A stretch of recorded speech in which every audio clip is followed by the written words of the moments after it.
ఆదిత్యోర్కోరవిర్భాస్కరశ్చ దివాకరః మార్తాండస్తవితా హేళి తీక్ష్ణాం శుర్మిహిరో రవిః యకర్తా జగతాం భర్తా సంహర్తా మహసాం నిధిః ప్రణమామి తమాదిత్యం బహుదంతస్తమోపహం. 2025 సంవత్సరం జూలై నెల 9వ రాశి ధనస్సు రాశి. ధనుర్మీనాలకు అధిపతి గురువు. ఆ గురువు సప్తమంలో బాగున్నాడు. ఈ గురువు బాగుండటం వల్ల వివాహం కాని వారికి వివాహం అవుతుంది. కానీ భృగు షట్క దోషం, శుక్రుడు 6ంట పడ్డాడు, పెద్ద దోషం అది. భార్యాభర్తలకి సమస్యలు రావడానికి బాగా అవకాశం ఉంది. ఈ సమస్య నుంచి బయటపడాలంటే శుక్రుడు 6ంటి నుంచి 7ంటికి వెళ్ళేదాకా చాలా ఇబ్బందికరంగా ఉంటుంది. భార్యాభర్తలు తగాదా పెట్టుకోకుండా చాలా జాగ్రత్తగా ఉండాలి. డబ్బులు బాగా వస్తాయి, నిలబడతాయి. మరి ఆదాయం బాగా సంపాదించగలుగుతారు. ఇంత డబ్బులు బ్యాంకులో పెట్టుకున్నాడు, ఎందుకు నా బంగారం కొనకూడదు అనుకుంటారు. కానీ ఈ శుక్రుడు మారేదాకా ఆగి బంగారం కొనుక్కున్నా పర్వాలేదు, ఏమి కొనుక్కున్నా పర్వాలేదు. ఉన్న డబ్బులు జాగ్రత్త చేసుకోవటం అవసరం. పైన ఈ రాశి వాళ్ళకి శని అర్ధాష్టమం. ఈ శని అర్ధాష్టమం అవడం చేత శని వల్ల చాలా ఇబ్బందులు వస్తాయి. మరి చేసే చోట ఏ వ్యాపారానికైనా అప్పు తీసుకొని ఉంటే 15 రోజుల్లో కడతానన్న డబ్బులు రాకపోగా ఇంకా అప్పు పెరుగుతుంది. మరి ఎవరైనా సరే ఇచ్చిన వాళ్ళు నుంచున్న పడంగా అప్పుడు కావాలంటారు. మరి 15 రోజుల్లో ఇస్తానన్న డబ్బులు ఇవ్వకపోతే మాత్రం వాళ్ళు వేధిస్తారు. ఇట్లాంటి ఇబ్బందులు సమస్యలు బాగా ఉంటాయి. వీటి నుంచి తప్పించుకోవాలి అంటే ముందు జాతకరీత్యా మీ జాతకం ఎట్లా ఉందో చూపించుకొని, ఏ ఒక్క గ్రహం బాగున్నా కూడా లోపల ఉన్నటువంటి చెడు మొత్తం పోతుంది, అనే విధాలా బాగుపడతారు. కాబట్టి ప్రతివాళ్ళు కూడా ప్రతి సోమవారం ప్రతిరోజు కూడా గుళ్ళోకి వెళ్ళి ప్రతివాళ్ళు కూడా ఈ రాశి వాళ్ళు చాలా జాగ్రత్త పడండి. ఈ ధనస్సు రాశికి అర్ధాష్టమ శని. మరి మార్చి 30 నుంచి శని పూర్తిగా బాగాలేడు. ఈ శని వల్ల చాలా ఇబ్బందులు, చాలా ఖర్చులు, ఎట్లా బతకాలో అర్థం కాదు. అసలు ఉన్నట్టుండి సడన్గా మారిపోతుంది. అప్పటిదాకా ఆనందంగా సంతోషంగా ఉన్నవాళ్ళు ఈ శని మారిన తర్వాత ఈ ధనస్సు రాశి వాళ్ళు చాలా కష్టాలు పడతారు, చాలా నష్టాలు పడతారు. ఈ రాశి వాళ్ళు తప్పనిసరిగా శనికి 19,000 జపం చేయించుకొని నల్ల నువ్వులు దానం ఇవ్వాలి. ఇది మార్చి 30 నుండి 2 సంవత్సరాల 6 మాసాల వరకు ఉపయోగపడుతుంది. శనికి 19,000 జపం, 1900 క్షీర తర్పణ, 190 సార్లు హోమం, నల్ల నువ్వులు దానం. ఇది తప్పనిసరిగా చేయండి. ఇది 2 సంవత్సరాల 6 మాసాలు మీకు ఉపయోగపడుతుంది. ఈ రాశివాళ్ళు అన్నదానం చేయండి. కనీసం ఒక మనిషికి అన్నం పెట్టండి.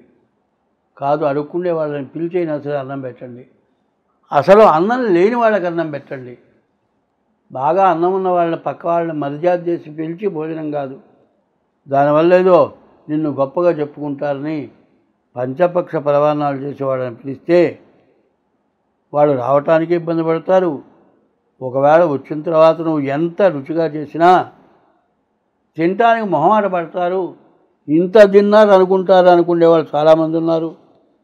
కాబట్టి అదే ఆకలైన వాళ్ళు, తిండి లేని వాళ్ళు, వాళ్ళకి కనుక అన్నం పెడితే ఎంతో ఆనందంగా కడుపు నిండా తిని నిన్ను ఎప్పుడూ మర్చిపోకుండా ఉంటారు.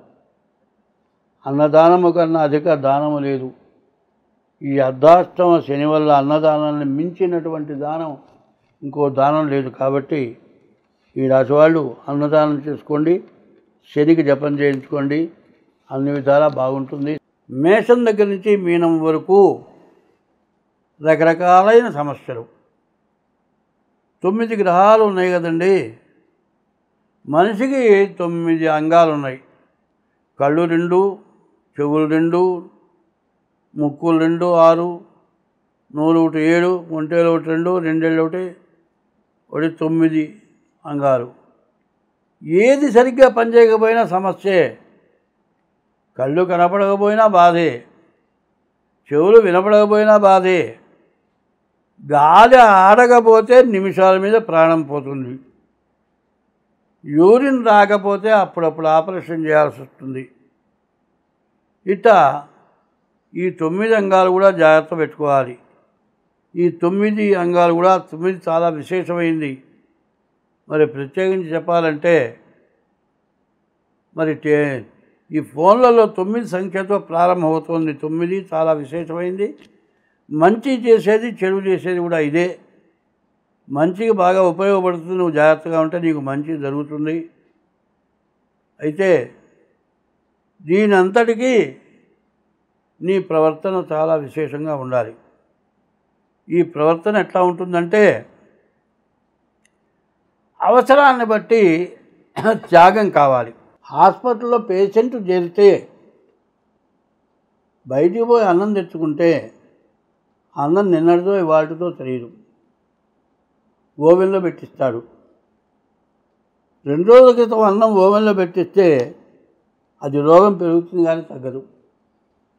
ఇంకా రకరకాలైన సమస్యలు వస్తున్నాయి.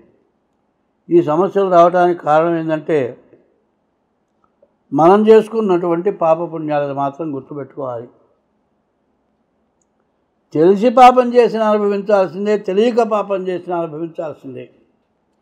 కానీ ఈ గ్రహాలన్నీ కూడా నీవు చేసిన పాపానికి తగిన శిక్ష నీకు వేస్తాయి తప్పితే నిన్ను మాత్రం వదిలిపెట్టవు. నేను అంత చేశాను, ఇంత చేశాను, ఆదానాలు చేశాను, సత్రాలు కట్టించాను, గుళ్ళు కట్టించాను, ఇన్ని చేశావయ్యా. ఒక ఆడమనిషి చెప్తా వినండి. కాలేజీలో చదువుకుంటున్నటువంటి పిల్ల డెలివరీ అయ్యి ఆ పసిగుడ్డుని తీసుకెళ్ళి చెత్త గుంటలో బారేసి వెళ్ళింది. ఆమె కలెక్టర్ అయింది అనుకుందాం. ఈ పాపం పోతుందా? కాబట్టి పిల్లలు లేక బాధపడేవాళ్ళు చాలామంది ఉన్నారు. హాస్పిటల్లో చెప్పినా వాడు పెంచుతారు. నాకు వద్దండి ఈ పిల్ల, నేను వెళ్ళిపోతాను, నా పెళ్ళి కాకుండా గర్భధారణ జరిగింది, నన్ను మోసం చేశాడు, నన్ను రక్షించండి అని డాక్టర్ని అడిగితే ఆ శిశువుని మాత్రం ఆ డాక్టర్ ఖచ్చితంగా అట్టు పెట్టుకుంటాడు. జాగ్రత్తగా దాన్ని నిర్వహించితే వాళ్ళే తిరిగి అక్కడ ఉంటారు, వాళ్ళే డాక్టర్లు కూడా అవడానికి అవకాశం ఉంది. మరి అట్లాంటి పిల్లల్ని చెత్త కుప్పలో బారేయటం ఎంత ధర్మమో చెప్పండి. మరి పైన నువ్వు పడేసింది కాక చూచిన వాళ్ళంతా తిడతారు.